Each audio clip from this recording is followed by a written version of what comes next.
my opinion. These are not linear. There have been years that New England felt like a Super Bowl team, and this year, I said it. I don't think they're a Super Bowl team. So I was surprised, jaw-droppingly, that they went to Kansas City and won and blew out the Chargers. Yeah. Have we underrated their personnel? Are you surprised they're here? This is the 2001 Patriots, Colin. I mean, I really think it is. If you want to look at 14 and 16 and 17, when they got to this point, those teams did struggle in September and October, but by the time they got to November, they had their crap together. The difference here is that this team was really struggling in November and December. They lost to Pittsburgh. They lost to Miami. So I don't think we're underrating the Patriots' talent. I think we may be overlooking the way they're built, though, okay? The Patriots have never been built to be an all-star team. It's never been, let's just collect the best talent.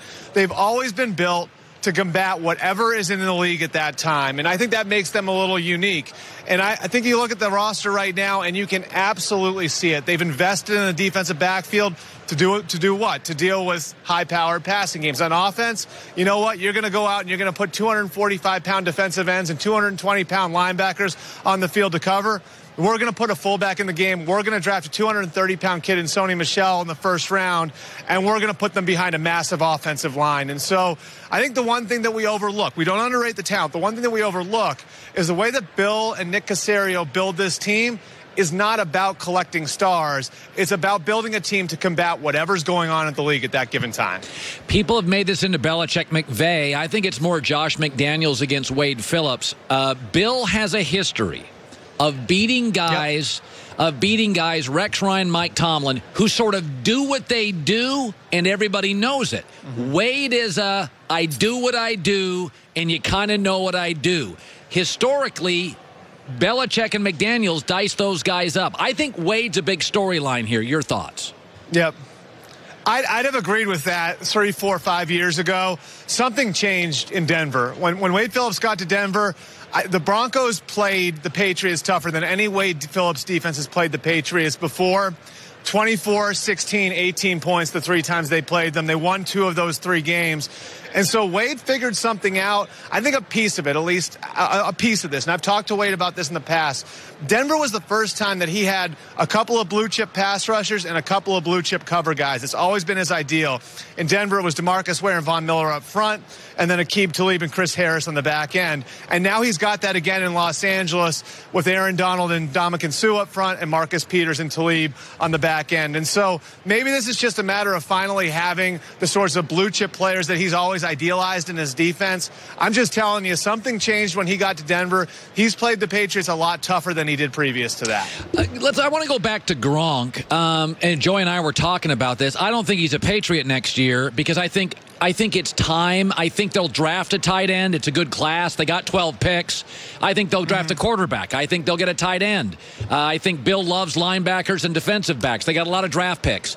Let's talk about Gronk, who's really changed from the biggest offensive weapon to I think he's a really good blocking tight end, and he's got different value now. Do you think in a year he's a Patriot, or 5 months he's a Patriot? No, I mean, I think he's likely to retire. And I think a big part of why he didn't retire last year, I think he realized when he got out there in the real world that there wasn't the sort of money or anything close to it to what he was making in football. And right now he's on the books for $10 million in cash next year, $12 million in the Patriots cap. I don't think there's any way he's back in that number. And if someone else is willing to pay him, I don't think it's going to be close to that. So that margin, what he can make in football versus what he can make doing something else has shrunk. I think this year was very, very difficult for him, a tough year. And look, this happens with a lot of superstar athletes. When they lose their superpowers, it's very hard for guys to reinvent themselves. In fact, most guys can't do it. You look at Des Bryant, how he struggled with it. I think the guy who's done it better than anybody over the years is Larry Fitzgerald, who went from being a dominant outside receiver to a very productive inside receiver. I respect what Gronk's done the last few weeks, right? And turning himself into a great blocker against the Chargers and then fighting his ass off against the Chiefs. He's in that process of reinventing himself.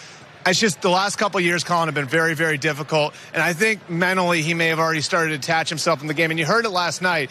He said he's going to give himself 2 weeks to think about it after the season ends. That tells me he's already sort of made up his mind. I think I want to retire, but I want to at least give myself a couple weeks out to make sure that I'm on 100% on it. What do you make of the Rams? They're doing some talking at the Super Bowl. Wade Phillips is, he's joking around. They're very, very loose. It reminds me a little of the Philadelphia Eagles last year, where they came in sort of with an underdog spirit. Hey, we're facing a dynasty. We got big personalities. They kind of feel like the Eagles last year to me. Yeah, and, I know Sean McVay called a couple of coaches around the league who've been in this stage. Dan Quinn here in Atlanta was one, and spent an extended period of time talking to them about how to handle the Super Bowl. And I think it's like anything else for this group. That's the way that the Rams have sort of had their program run over the last couple of years. And the two programs are obviously very, very different. The key is that each coach is himself, right? Like the Bill you see up at the podium, the Bill you see who's hard on his players, that's who Bill Belichick is. That's how he was brought up. Sean McVay runs his program a different way. And I think that actually plays into handling a stage like this the right way. They don't have a ton of guys who've been here before, but they do have a few.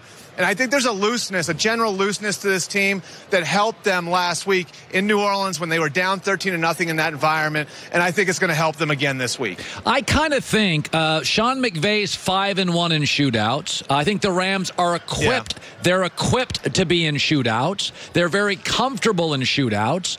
And similarly, if you look at Tom Brady's last 3 years in the playoffs, they're averaging 34 points a game. I foresee a high-scoring game, and I think both teams are incredibly comfortable in that space. I think this year's Super Bowl is going to look a lot like last year's Super Bowl. Do you have a feeling talking to coaches and sources? Yeah, and I'd agree with that. I think a lot of this comes down to offensive versatility, which is going to make it really hard on the defenses. And I talked to Matt Nagy, who played both these teams a couple days ago, and the thing that he said, because he's looked at both offenses, and he looks at both offenses every Monday morning to try to get ideas. He said the one thing that sticks out is that the Patriots can kind of toggle from being a 21 personnel team with a fullback in the game, power running team, to being a shotgun spread empty team like that, right? So they can do that to you. The Rams, meanwhile, are going to run a lot of things out of the same formation. They're going to make everything look the same, and so you're going to have to defend everything at once. And so both teams have a way of making it very, very difficult on a defense. I think that actually plays against the defenses in this game, because both those defenses are built to take certain things away from you, and both these teams can kind of toggle from one thing to the next. And so I'm with you. I think this is probably a high-scoring game. And remember, Colin, as high-scoring as last year was, last year's game came down to one defensive play. Who was going to make the one defensive play? Brandon Graham was the one who made that play for the Eagles last year. Does it come down to a Stephon Gilmore or an Aaron Donald making that play? We'll see. Albert Breer, Monday morning quarterback, former Patriot beat writer. Good talking to you, bud. You got it, Colin. I always love, Joy, the ambient noise behind the guy we have with the microphone. You hear this. The buzz.